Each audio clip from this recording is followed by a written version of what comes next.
বিয়াভার বনভূমির প্রকৌশলী। এর দাঁত এতটাই ধারালো যে এটি জীবনে প্রায় ২৬০০টি গাছ কেটে ফেলে, তবে শুধুই মজার করার জন্য নয়, গাছ কাটে বাঁধ তৈরির জন্য। কাঠ ও মাটি দিয়ে বাঁধ তৈরি করে পানি আটকানোর জন্য। এই বাঁধটা এত গুরুত্বপূর্ণ কেন?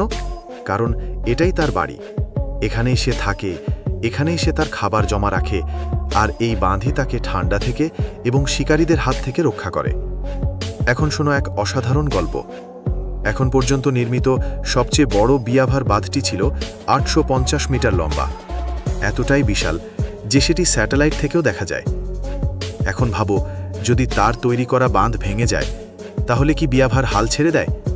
না, বিয়াভার এক রাতেই পুরো বাঁধ আবার নতুন করে গড়ে তোলে।